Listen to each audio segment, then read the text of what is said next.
Basil Rathbone and Nigel Bruce in the new adventures of Sherlock Holmes.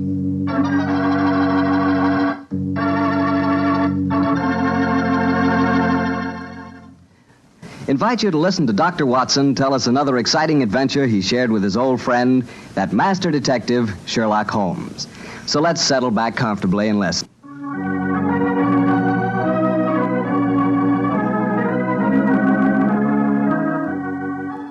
And now let's keep our appointment with the good Dr. Watson. Come in. Good evening, Doctor. Good evening, Mr. Bartell. Come over here and join me by the fire. I didn't think it was cold enough for a fire tonight, Doctor. Oh, I suppose it isn't really, but there was one late, so I just couldn't resist putting a match to it. Fire's a good accompaniment to storytelling anyway. Yes, my boy, a fire and a glass of port. Care to join me in one? Thanks, Doctor. So, you're going to tell us a sea story tonight? Yes, Mr. Bartell. The whole adventure took place aboard a small steamer as it plowed through the stormy seas of the Indian Ocean. Here's your glass, my boy. Thanks. And what were you and the great Sherlock Holmes doing on the Indian Ocean, may I ask? We're on our way to Calcutta to solve the case of the vanishing elephant of Parbhuti-Pur. Oh, yes, the story you told us a few weeks ago. That's quite right, my boy. It's in the summer of 1894 that we left Liverpool aboard the steamship Lucifer. It wasn't a large ship, and as both the Mediterranean and the Red Sea proved somewhat, shall we say, unfriendly, I may tell you the first part of the voyage was quite unpleasant. In fact, until we left Aden, I'd spent most of the time in my cabin. I'm not much of a sailor, you know. However, as we headed eastward towards Colombo, the weather cleared up a bit, and I came on deck and joined Holmes. I remember on the second night out of Aden, we paced the decks together. The stars above us twinkled, the promise of a bright tomorrow. And the faint tinkle of a piano being played in the passenger lounge formed a perfect setting for an evening stroll. It only seems like yesterday that Holmes said... Watson, it's good to see you on your feet again. Yes, it's good to be on 'em, Holmes. It's been a miserable trip for me so far. The captain told me tonight that we can expect good weather between here and Caravati, our next port of call. I thought Colombo was the next stop. And where is Caravati, whatever you call it? Anyway, I never heard of the place. It's a tiny island in the Indian Ocean. It's a British protectorate. Those were the only facts I was able to glean from the encyclopedia and the ship's library. Did you ask the captain why we're stopping there? No, I didn't. As we're traveling incognito, I felt it wiser not to ask too many questions. I find this incognito business something of a strain. Every time a steward calls me Mr. Hamish, I can't think who on earth he's talking to. Whereas I find myself answering to Mr. Mycroft almost automatically. By the way, old chap, now that you're going to mix with the ship's passengers, I suggest that you adopt a Scotch accent. It would seem more appropriate for a Mr. Hamish, and I don't want anyone aboard to suspect our true identities. Oh, I'll do my best, but I must say, Holmes, I think you're being unnecessarily mysterious. Possibly I've been influenced by reading too many of your rather florid stories of our adventures together. My stories are not florid. They're all perfectly true. Oh, don't be angry with me, old chap. Don't be angry, please. By the way, you'll be interested to know that I've unearthed a little mystery aboard this boat. I trust you to do that. Where is she? I mean, what is it? Oh, you observe that suite of cabins on the bridge deck above us? Yeah? What about them? Well, I've been watching them during my nightly strolls for the past 2 weeks. The suite is occupied, and yet the blinds are never raised. And I've never seen meals taken in there.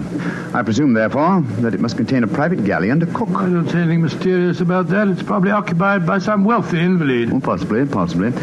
Another interesting fact is that the occupants are not entered on the ship's passenger list. It all sounds very mysterious. There's probably a perfectly simple explanation for it. In any case, you must save your energies for the problem that awaits us in India. You're Mr. Mycroft now, remember that. I will, Mr. Hamish. Mr. Mycroft? Yes, Mr. Hamish? Would you care to join me for a wee drop of brandy in the smoking room?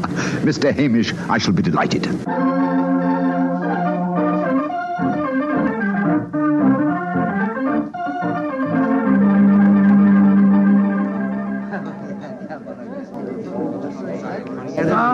This is excellent brandy. Excellent. Watson, you notice that rather garrulous gentleman over there in the corner? You mean the one at the table with the oriental-looking fellow? Yes, the talkative man is the ship's doctor, but I haven't seen the other gentleman before on this voyage. I wonder if he's an occupant of the mysterious suite on the bridge deck. Let's go over and talk to him, shall we? And remember the accent, Mr. Hamish. And so, Verda, When we landed at Colombo, I decided to take Mrs. Abbott for a moonlight rickshaw drive through the cinnamon gardens. Did you gentlemen want to see me? If you'll excuse us, Dr. Harris, my friend Mr. Hamish and I were having a little argument, and we thought that perhaps you might be able to settle it for us. An argument? Oh, I love a good argument.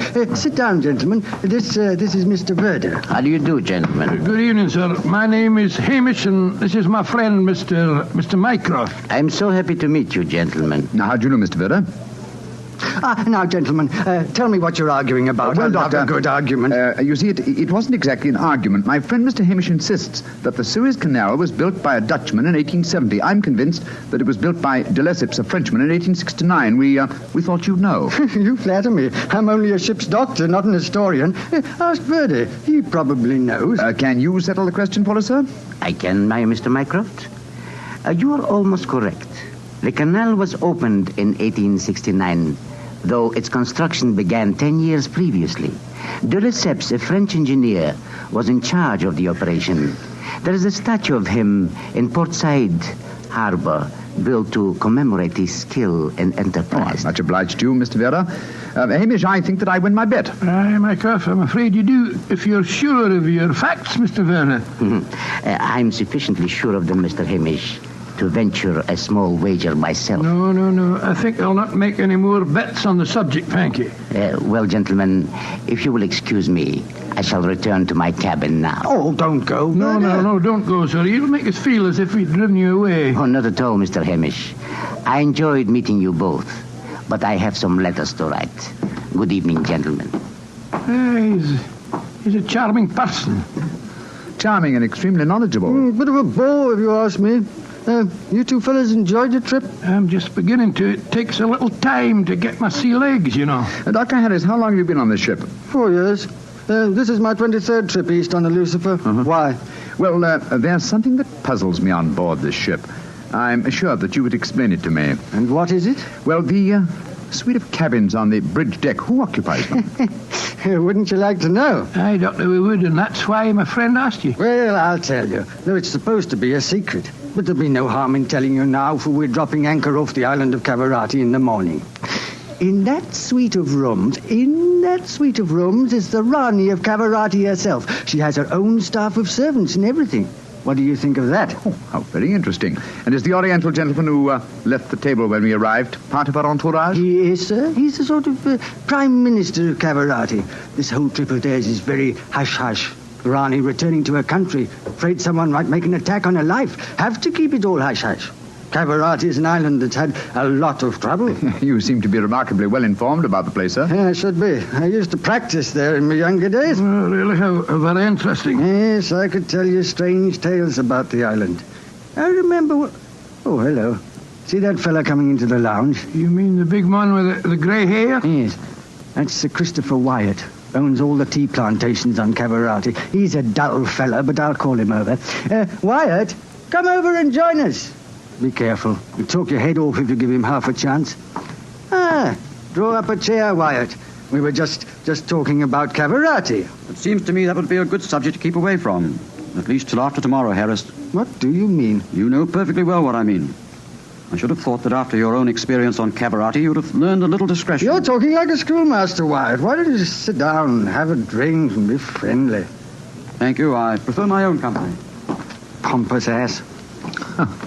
You and Sir Christopher don't seem on the best of terms, Doctor. I know too much about him. He's afraid of me. That's what he is. Look at this girl coming into the room. Great Scott, she's good looking. Judging by our Oriental costume, she must be a member of the Rani's retinue. She's coming to our table. Yes, my dear. What is it? Which of you gentlemen is Mr. Mycroft, please? I am. My mistress sends her compliments and asks that you will call on her in her suite. And who is your mistress, may I ask? Her Highness, the Rani of Cavarati. Oh, I shall be delighted. Please tell the Rani that I shall pay my respects without delay. We will join her in a few minutes. Very well, Mr. Mycroft.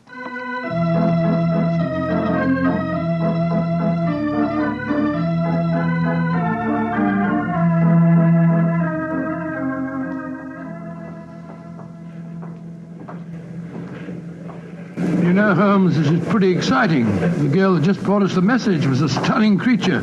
Imagine what the Rani herself must be like. What an incurable romanticist you are, Watson. I suppose you picture the Rani clad in oriental splendor, reclining like an odalisque on silken cushions. No, there's no need to make fun of me, old fellow. Here we are, the cabin. Ah, it is you, gentlemen. Follow me, please.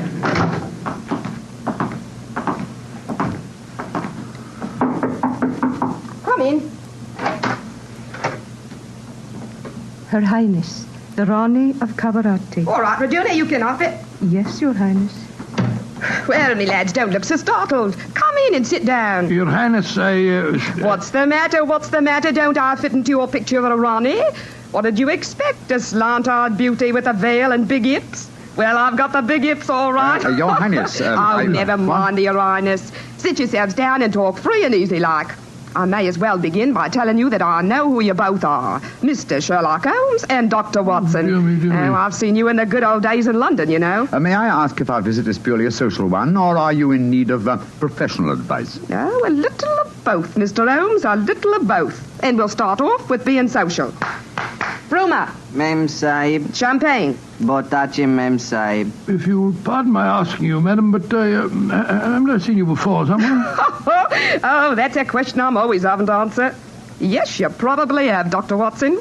You see, I was in the chorus at Daly's Theatre in London for quite a few years, until the Raja of Cavarati decided I'd look better on his island than I did in front of the footlights. Your husband, the Raja, is dead, isn't he?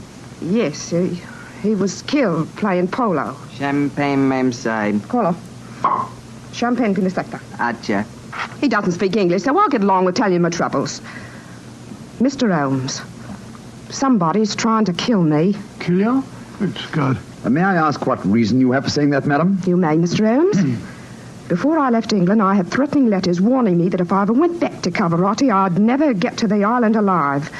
I got another letter in Port Said that said the same thing. You kept these letters, I trust? No, I didn't. I tore them up. I never did pay any attention to letters that weren't signed. Oh, that's a great pity, madam. Those letters might have been invaluable. Well, it's too late to think about that now, Dr. Watson. Here's what's on my mind. I land at Cavarati in the morning, and if anyone's up to a bit of no good, tonight's their last chance. You destroyed the threatening letters, madam, thereby indicating that you did not believe in the threats, and yet you now appear to feel that you are in danger. I wonder what made you change your mind. The Ace of Spades. Yes? I don't understand you, madam. In the last 2 days, every time I tell my fortune, I get the Ace of Spades. Now, you know what that means. Death. Oh, come now, madam. If you'll pardon my saying so, that's a very childish superstition. Well, the cards have never lied to me yet.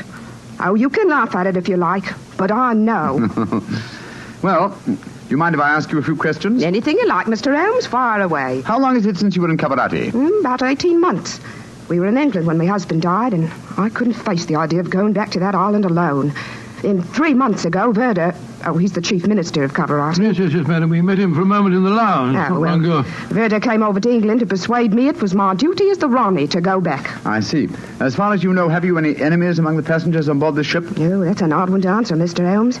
But I can tell you right here in my suite there's someone who doesn't like me. That girl, Raduna, the one that brought you my message. She was in love with the Raja herself. I know she hates me, even though she did stay with me in England after my husband died. How about Ferda, your minister? Oh, he's all right. My husband thought the world of him, and he's been wonderful to me. He came from Cavarati recently, you say, to persuade you to return there. That's right, Mr. Holmes. Well, Bruma seems to be all right after drinking that champagne, so it'll be safe for us to have some now. Champagne omlog kedo? Botache, Mem Sahib. Oh, I've been burning with curiosity to know why you gave him a glass of champagne a few minutes ago, and yet we didn't have any. Well, surely that's obvious, Watson. Fruma is the official poison taster, isn't he, madam? That's right, Mr. Holmes. He tastes everything I eat or drink before I do. Well, if it doesn't affect him, then I know it's safe. Verda brought him over to England when he came to fetch me. On the island of Cavarati, poisoning's quite an hobby, you know.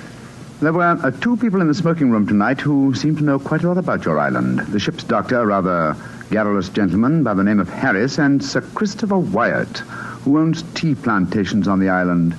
Do you know either of them, madam? I should say I do, both of them. Dr. Harris isn't any good. He was on the island for a bit, but he got into some kind of trouble, and my husband had him thrown out. And how about Sir Christopher Wyatt? Oh, Chris is all right. I saw quite a bit of him in London after my husband's death. As a matter of fact, well, if I weren't going back to Cavarati, I don't think he'd be on the boat at all. He hasn't been there for over 5 years, ever since he had a row with my husband over the wages he paid the native labor. It seemed to me that several people aboard this boat have a personal interest in the island of Cavarati. Interests that might be influenced by your death. Yes, just what I was going to say, madam. I think we should keep an eye on you. Oh, that's just what I was hoping you'd say, Doctor. You see, I'm giving a bit of a supper party tonight. All the people we've been talking about have been invited. And I thought if you two were to be here, perhaps you'd be on the lookout for any funny business. How about it? Well, of course we'll come, won't we, Holmes? I think it might be a good idea, though I would suggest that we retain our incognitos as Mr. Hamish and Mr. Mycroft. Well, whatever you say, Mr. Holmes. And now, let's have that champagne.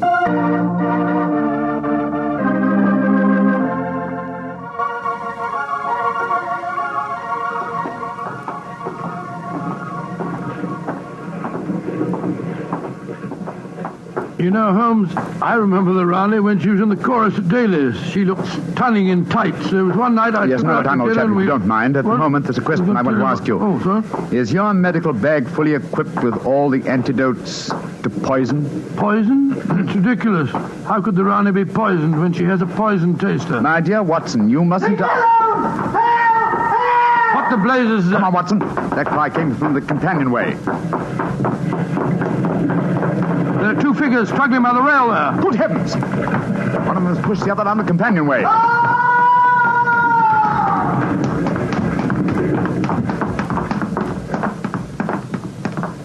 Good Lord. His skull smashed in. I'm afraid that he... What's happened? Sir Christopher Wyatt. What are you doing here? I was taking a stroll. I heard a yell from this direction and came here as fast as I could. Great Scott, this fellow's bleeding badly. We must get the ship's doctor at once. That's hardly necessary, I fear, Sir Christopher. What do you mean? In the first place, this man is dead. In the second place, he is the ship's doctor.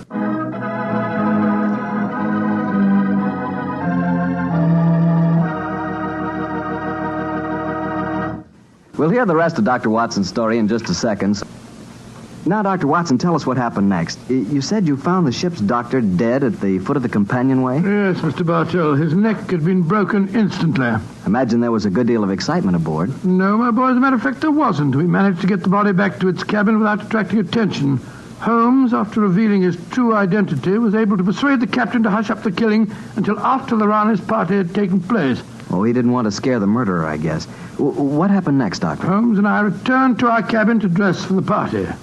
Holmes, I remember, was in a state of suppressed excitement. He spoke quietly and deliberately. Watson, surely it's obvious why the doctor was murdered? Well, it isn't obvious to me. It's elementary, my dear fellow. If you are planning a subtle murder by poison, how wise to remove the one man who might save the victim's life, a doctor. Oh, you keep harping on poisoning. It seems to me to be the last way a murderer would try to dispose of the Rani. Everything she touches is first tested by the poison tester. Exactly. That's why I call it a subtle murder attempt. Didn't you notice the physical attributes of Prumer, the poison tester? Which in particular, Well, Holmes? his unusually glossy hair, his remarkably clear complexion, his plump figure. Look here. Just tell me one thing, will you? What's that? I presume that in your medical bag you have a supply of magnesia. Naturally? Do you also have hydrated ferric oxide? Yes, I do. Splendid. Let's be off to the party. Oh, funny things to take to a party, I must say. That's true, my dear fellow, but I'm afraid that this party may not prove as convivial as the Rani thinks.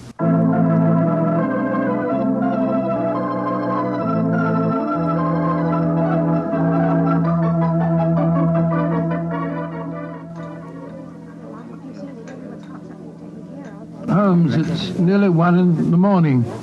Everything seems to be going splendidly. It seems to be, Watson, but keep your eyes on the Rani. Yes, I have been. The poison testers tested everything that passed her lips.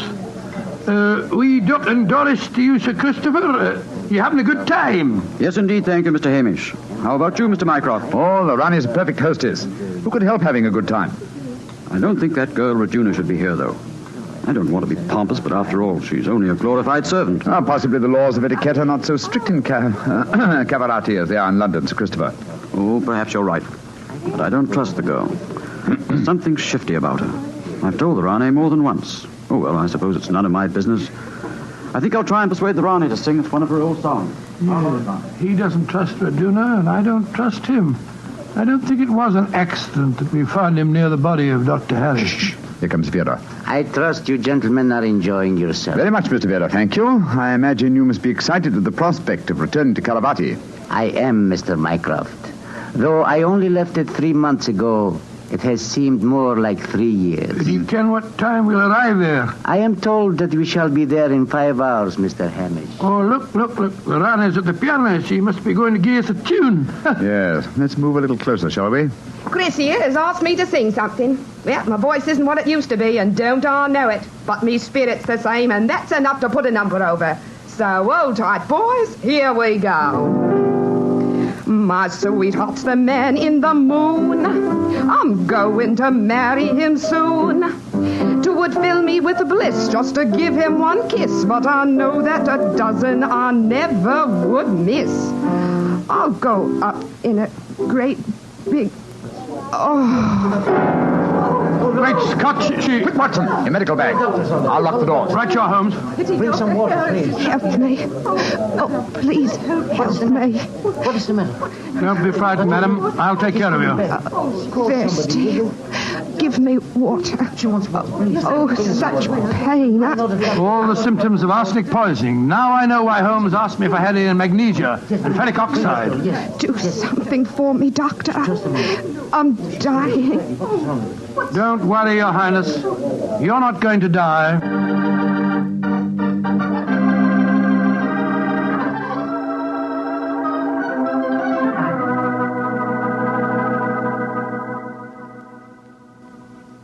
She's going to live, Holmes.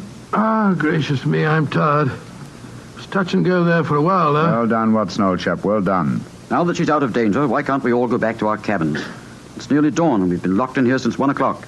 You've no right to do this, you know. Possibly not, Sir Christopher, but there's a murderer in this cabin, and I don't intend to let him escape. Mr. Holmes, what happened? How could I have been poisoned when Frumer tasted everything first? Why wasn't he poisoned? For a very simple reason, Your Highness. The murderer has been conditioning Frumer for over a year.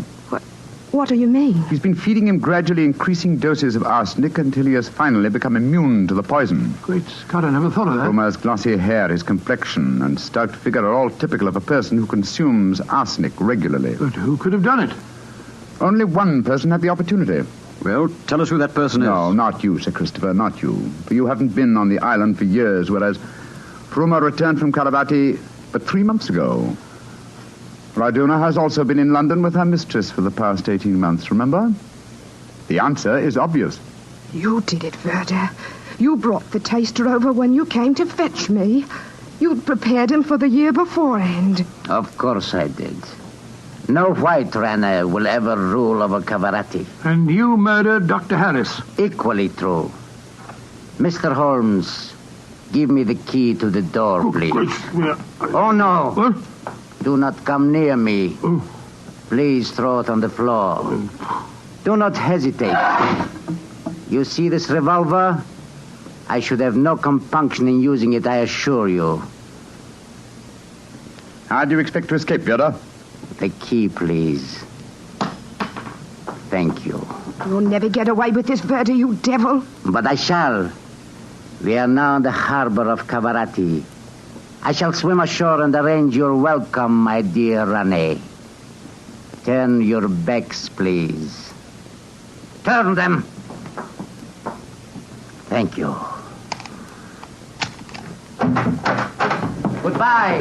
He's gone. Come on, Watson. Out for him. You have your revolver, Watson? Yes, but I didn't get a chance to draw it. He had me covered. Well, draw it now, old fellow. Aim for a leg or an arm and don't hesitate to shoot. There he is, up on the lifeboat. He's climbing up on the rail. Where is he? Where did he go? Out there on the rail above us, madam. He's going to dive. Give me that revolver, Dr. Watson, quick. That's it. Come down off there, Verda. Fools! Meddlers! Keep out of my affairs! There he goes. He's dived. Madam, you shot to kill. Of course I did, Mr. Holmes. Remember that we're now in Kavarati waters, and that I Though I may not look like it at the moment, I am still the Ronnie of Cavarati.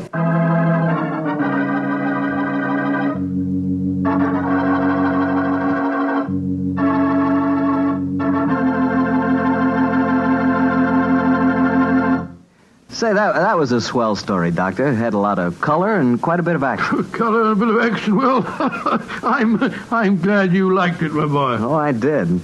Say, that's not a bad idea. I mean, having someone taste everything before you eat it. Oh, it's a very old idea, very old. Very common, too, years ago.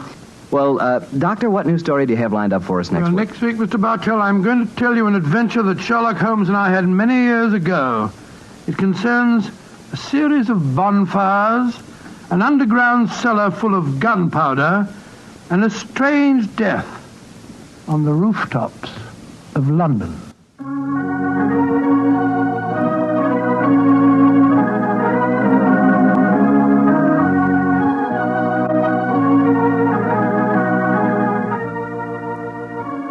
Tonight's Sherlock Holmes adventure is written by Dennis Green and Anthony Boucher and was suggested by an incident in the Sir Arthur Conan Doyle story, The Adventure of the Mazarin Stone. Mr. Rathbone appears through the courtesy of Metro-Goldwyn-Mayer, and Mr. Bruce through the courtesy of Universal Pictures, where they are now starring in the Sherlock Holmes series.